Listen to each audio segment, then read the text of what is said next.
You're welcome back. This is Business Morning. We're coming to you live from Channels Television, broadcasting from Lagos. You can send your contribution on the program to @BizMorning. That's via tweets. You can send your tweets to @BizMorning. You can also catch up on the program later on youtube.com/channelsweb. That's youtube.com/channelsweb.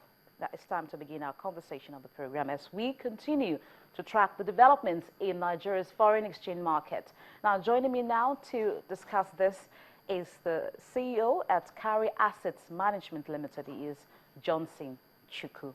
Thank you, Johnson, for always obliging. My pleasure. Thank you so much. Now, I know that this issue will continue to make headlines for as long as possible. It affects everything. It affects how much we buy things in the market. It affects how much businesses will have to spend, whether you're expanding or for operational costs. But in your view, how do you look at this development in terms of what the central bank did to close the ADAs in order to curtail the continuous fall of the Naira? Well, like you rightly said, it will have some adverse implications on the economy. But the fact is that what it is the most appropriate thing to do in the situation we find ourselves.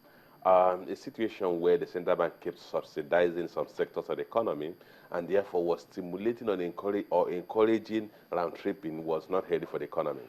A few people were buying dollar at 168, very few people, and you don't rule out the possibility that those who were buying dollars at 168 were also round tripping those dollars, bringing them back at 210, 215. So it was inevitable that any central bank would have to close that gap, and the appropriate thing was to allow for some guided floating of Naira. It will have some implications, but overall, over time, those implications will smoothen out.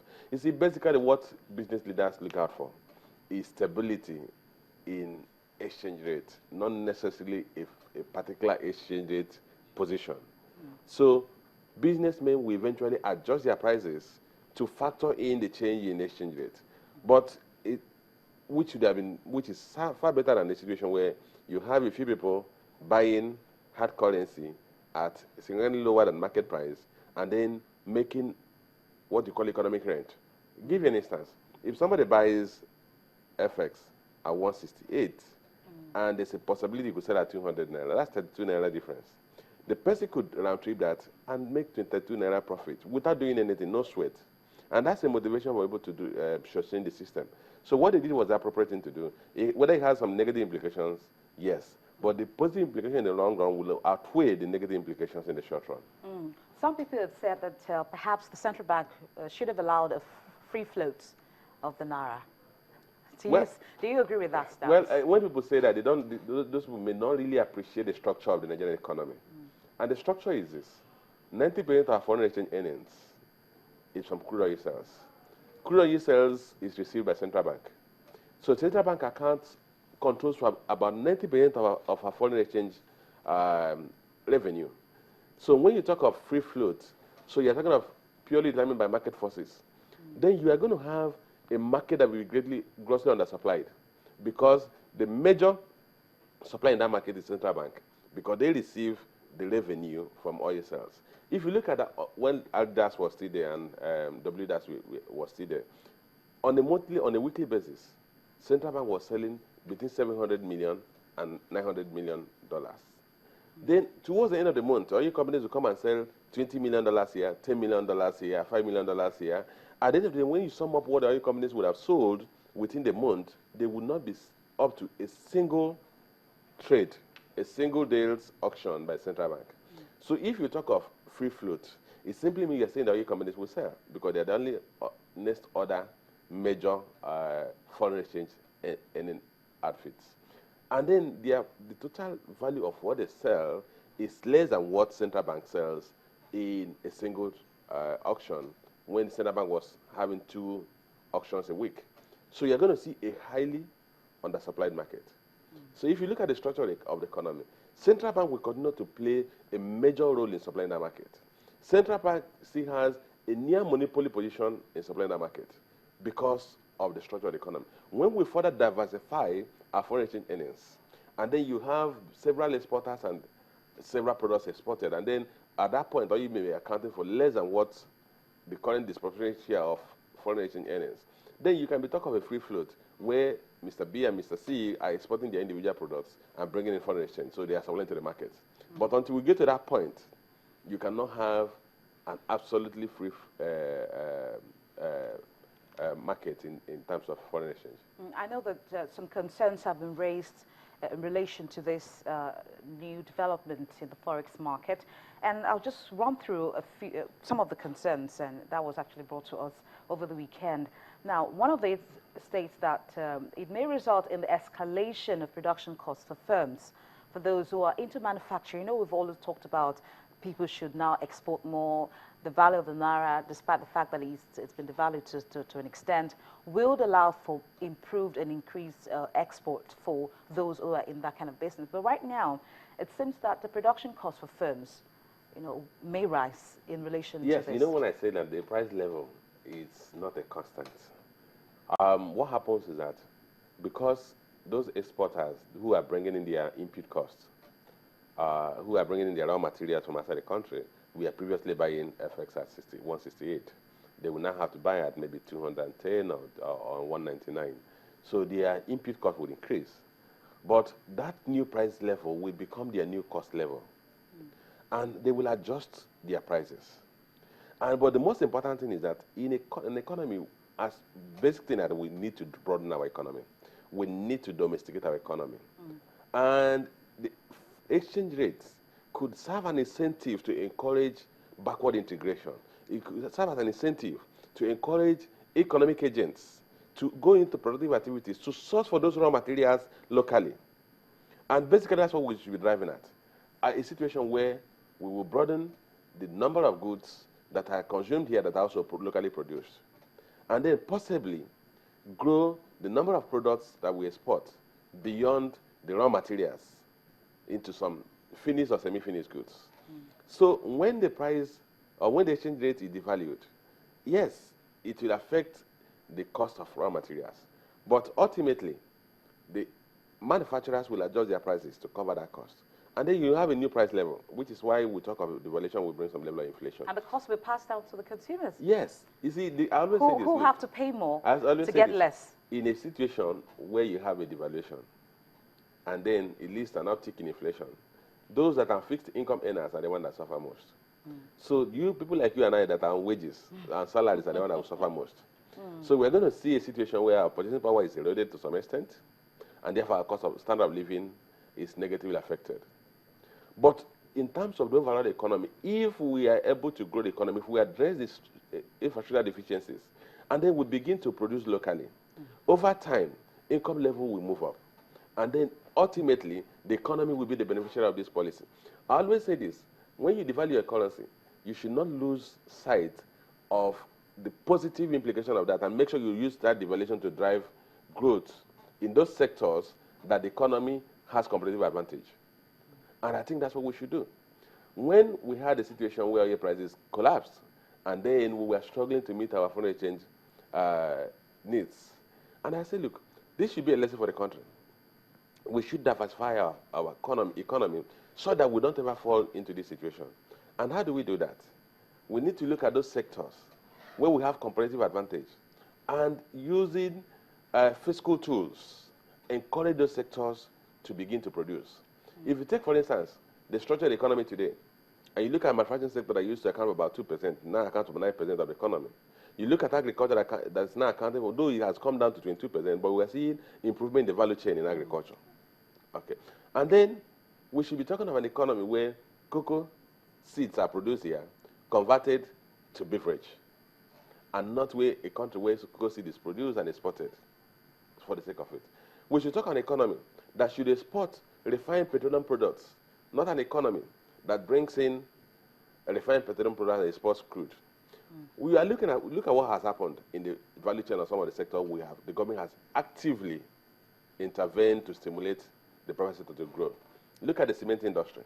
We've seen a country that used to produce 2 million metric tons of cement, now produces more than 28 million metric tons of cement. Nigeria has turned to be a net exporter of cement. We are seeing such transformation in the sugar industry. We are seeing government trying to domesticate the production of vehicles. I was seeing during the past the other day, and they said Nissan is producing one of their forerunners locally. But the key thing is this. What you want to do is domesticate production. Because you can't have an economy with 170 million population and you be a service economy. It's not possible because you're going to have high level of unemployment. So the key thing is that Naira has been devalued. We need to use the higher cost of importation to stimulate Nigerian substitutes of those products that are imported. Now, you've talked about domestication of the economy, backward integration as part of the ways to stimulate growth. But the challenge could be that of the infrastructure needed to stimulate the growth. Don't forget the businesses that we're talking about still depend on how to get fuel to run the engines and all of that. Now, and the cost of running business could also increase. Now, how do you arrive at such a balanced act? How do you maintain a balance, while you're trying to stimulate growth? You have the challenge of infrastructure still there. You see, the truth of the matter is that we can't wish away the fact that we have major infrastructure bottlenecks. But I can also tell you one of the things that Dangote said, that, and it's actually in the Bible. The Bible said that he who looks at the weather will never plant and will never harvest. The reality of the matter is that you have to look at what is the outlook on the area, sector you want to go into. What are the key infrastructural needs you need to go in? You need to go into that sector. When I talk about outlook, clearly the outlook on power supply is going to be positive. We've seen the President Commission, Papalanto, and I think one of the engines, Egbe, number 6 of Egbe. So, and that's supposed to add about 220 megawatts to the national grid, plus the 75 megawatts, I think 750 megawatts coming from Papalanto. We're going to see continuous improvement in energy generation, improvement in distribution and transmission. So if I'm going to set up a factory that will require 3 years to come into production, but I need power to do that, I could actually start today and build that factory, knowing that by the time I'm ready to start the production, it is very likely that I will have power. And I give you an example of one of the things that Dangote said. He said, look, when you meet people who are not entrepreneurs and you tell them to come to Nigeria, they will tell you, look, the election is coming. Okay, we'll wait until after the election. Then after the election, they will tell you, we want to wait until the new government is formed, and then we'll see the economic policy. By the time the economic policies are in place, they will tell you, we want to see how those economic policies will be driven. Then when that is being driven, the next election cycle is coming. They will say, okay, the election is coming. We'll wait until after the election. And then on and on, they keep waiting, which is why the Bible said, if you continue to look at the sky, you will never plant. The key thing is this. This is a growing economy. In the fourth quarter of this year, the economy grew by 5.94%. In the third quarter, it grew by 6.23%. We have challenges, but the key, any entrepreneur should recognize that this is a growth economy. It has, CNN said it's one of the fastest growing economy, one of the great economies with the best potentials. So it's time for people to take positions. You cannot set up a factory overnight. It takes a lot of planning, but the key thing you know is that the market is here. We have a 170 million population. We have a young economy. We have a young population, which gives you a strong labor force. So we should not continue to say, okay, the infrastructure, no doubt those are really, the infrastructure efficiency is there, but will it always be there? If those who went into cement manufacturing continue to look at the challenge they had, they don't have transport system, because cement is one of the products that requires strong transportation system. We don't have that. But today, cement being produced in Abidjan is being exported to other countries. So they are being wheeled by trucks. Yes, at a higher cost. But ultimately, they may eventually be connected to the rail system. If you are waiting for the rail system to be in place, then they will have to set up those factories in the next 20 years. So for me, as an entrepreneur, I believe that when I see the direction of things, I have to take a gamble. You cannot have perfect situation. If you cast your mind back, in the 80s, when China was coming up, the Western countries said China was going to implode. If Chinese got away there, they will destroy their political system, and all sorts of analysis leading of doom about the Chinese economy. Eventually, the whole world has turned China into the productive base of the entire globe. It also applies to several other countries. Brazil, when they started their transformation, nobody believed them. People wait until things happen, and then they now realize things have happened on them. For me, I think it's a time for Nigerians to recognize that the opportunities are here. The issue of devaluation creates opportunities for inward direction. I recall in the 80s, the growth of the Nigerian fashion industry was a result of the devaluation of the currency by Babangida government. Nigerians who were importing all sorts of clothing items from Europe could not longer afford that. And then we saw the Nigerian fashion business spring up. Okay.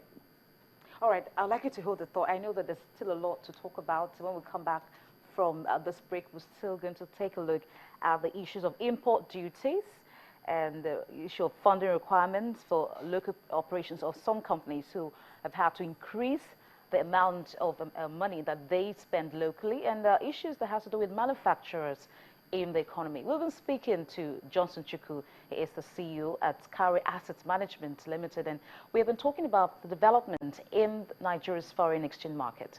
We'll be right back.